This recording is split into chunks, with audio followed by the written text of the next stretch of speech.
वो कहता कि अपने सगे भाई को जान से मार डालो? जी मेरा मार देता। अगर वो कहता अपनी माँ को जान से मार डालो? मेरा मार देता। कितने लोगों की जाने ली? मुझे याद नहीं कितने लोग हैं। यानी आपने इतने सारे लोग मार डाले कि आपको ये भी नहीं याद कि आपने कितने लोग मार डाले? 10-12 हमारे होंगे। 10-12 की 20? अब 20 भी मारे। ज़्यादा मर्डर मैंने सतीश को मारा। सतीश कौन? सतीश मार टिकू कौन था ये? जो ऊपर से मतलब ऑर्डर दिया गया कि कोई करो मैंने किया। कौन था ये? पंडित लगा। नमस्कार, मैं हूं आपके साथ जूही तोमर और आप देख रहे हैं प्राइम न्यूज़। बिट्टा कराटे, इस नाम से वो हर शख्स वाकिफ है जिसने विवेक अग्निहोत्री की फिल्म द कश्मीर फाइल्स को देखा है। कश्मीरी पंडितों पर किए गए जुल्म को फिल्म के जरिए महसूस किया है, उस हैवानियत को महसूस किया है जो कश्मीरी पंडितों ने सहा।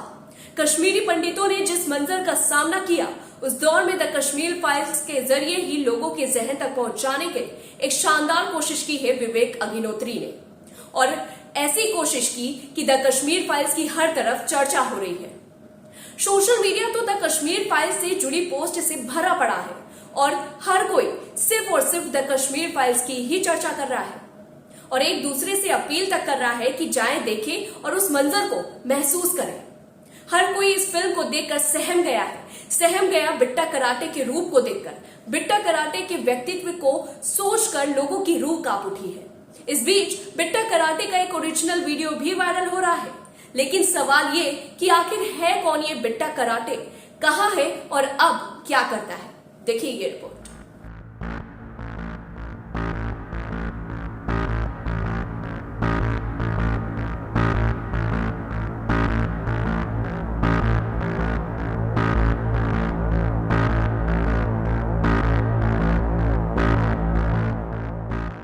मिली जानकारी के मुताबिक बिट्टा कराटे जम्मू कश्मीर लिबरेशन फ्रंट का चेयरमैन है।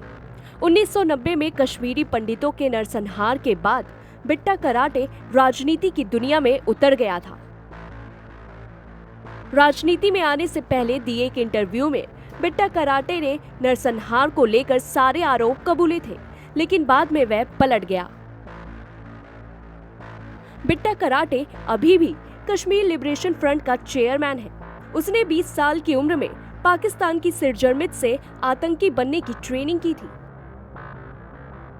कश्मीर लिबरेशन फ्रंट का एरिया कमांडर इशफाक मजीद वानी के इशारों पर वह कश्मीरी पंडितों की हत्या करता था। द कश्मीर फाइल्स में जम्मू कश्मीर लिबरेशन फ्रंट के आतंकवादी बिट्टा कराटे का इंटरव्यू भी है। ये वही बिट्टा कराटे है जिसने कई कश्मीरी पंडितों को मौत के घाट उतार दिया था और उफ तक नहीं निकली। बिट्टा कराटे ने अपने इंटरव्यू में बताया था कि पहली बार जब उसने हत्या की थी तो उसे थोड़ी असहज हुई थी, लेकिन उसके बाद वह हत्या करता गया। कत्ल करने का ऑर्डर मिलता था, अगर कहा जाता तो अपनी माँ और भाई को भी मार देता। जब उससे पूछा गया अभी तक कितने लोगों को मारा है, तो उसने कहा तकरीबन 20 लोगों की हत्या की थी, जिसमें ज्यादातर कश्मीरी पंडित थे। सबसे पहले उसने सतीश कुमार टिक्कू की हत्या की थी, जिसका संबंध आरएसएस से था। लोकल एडमिनिस्ट्रेशन ने हमें बहुत सताया जी। लोकल एडमिनिस्ट्रेशन ने हमें बहुत सताया, इसलिए तंग आकर मैं उसमें गया। तो आप हिंदुस्तान के दुश्मन बन गए? जी।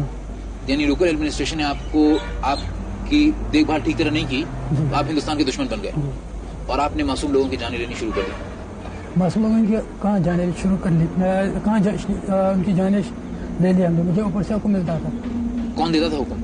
इशफाक मजीद वानी। उन लोगों के लिए आप जान तक अपनी जान की बाजी लगाने को तैयार थे?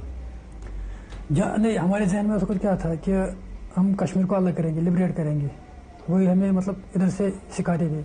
जब भी आप किसी का मर्डर करते थे तो क्या हमेशा इशफाक मजीद वानी का ऑर्डर होता तब करते थे या अपनी मर्जी से भी कर सकते? नहीं, अपनी मर्जी से मैं किसी को नहीं मारता था, ऊपर से ऑर्डर मिलता था, लीडर ऑर्डर देते थे कि अच्छा, ऑर्डर दे किसी को मार दो, आप मार देते थे? हाँ जी। चाहे वो कोई भी हो? कोई भी हो। अगर वो कहता कि अपने सगे भाई को जान से मार डालो? जी मैं मार देता। अगर वो कहता अपनी माँ को जान से मार डालो? मैं मार देता। तो ये तो गुलामी से भी बदतर हालत हो गई आपकी। नहीं, गुलामी कहाँ, मैंने कहा ना, पहले हम जब ज्वाइन करता है कोई लड़का, ज्वाइन होने से पहले वो हाल पटवाते हैं, ये काम है जी, अगर नहीं है तो आप जा सकते हैं। मासूम नहीं है, मतलब वो बेगुनाहों को नहीं मारते उसको, मतलब नहीं, लेकिन आपको तो नहीं मालूम कि वो आदमी मासूम है कि गुनाहगार है? नहीं जी। आपको हुक्म दिया कि मार डालो, आपने मार डाला जी। ये कितने लोगों की जाने ली? मुझे याद नहीं कितने लोग मारे। यानी आपने इतने सारे लोग मार डाले कि आपको नहीं। ये भी नहीं याद कि आपने कितने लोग मार डाले? 10-12 हम मारे होंगे। 10-12 की 20? अब 20 ही लगा, 20 ही मारे। सारे के सारे कश्मीरी पंडित थे कि कोई मुसलमान भी थे उसमें? मुस्लिम थे उसमें। कितने मुस्लिम कितने कश्मीरी पंडित थे? ज्यादा कश्मीरी पंडित थे? जी। क्यों, ऐसा क्यों? ऊपर से ऑर्डर मिलता था। मैंने कहा पहला मर्डर मैंने सतीश को मारा। सतीश कौन? सतीश कुमार टिकू, टिकू कौन था ये? जो ऊपर से मतलब ऑर्डर दिया गया कि उसको हिट करो, मैंने किया। कौन था ये? पंडित लड़का। सिर्फ इसलिए कि पंडित था? नहीं, वो शायद आरएसएस का था। तो क्या आरएसएस का होना किसी के लिए गुनाह है? यानी अगर कोई आदमी आरएसएस का मेंबर हो तो आपसे जान से मार डालेंगे? मैंने कहा ना, मुझे ऊपर से इंस्ट्रक्शन मिलता था कि फलानी को मारो। अगर मेरी जगह किसी और को मिल जाता कि फलानी को मारो, उसको मारो। बिट्टा कराटे 16 वर्ष तक जेल में रहा। साल 1990 में उसे पब्लिक सेफ्टी एक्ट के तहत गिरफ्तार किया गया था। फिर साल 2006 में जम्मू की टाडा अदालत ने बिट्टा कराटे को जमानत दे दी थी। जांच एजेंसियों के पास बिट्टा कराटे के खिलाफ कोई ठोस सबूत नहीं थे। बता दें कि विवेक रंजन अग्निहोत्री की फिल्म द कश्मीर फाइल्स में बिट्टा कराटे के किरदार को भी कथित रूप से फिल्माया गया है। Bureau report, prime news.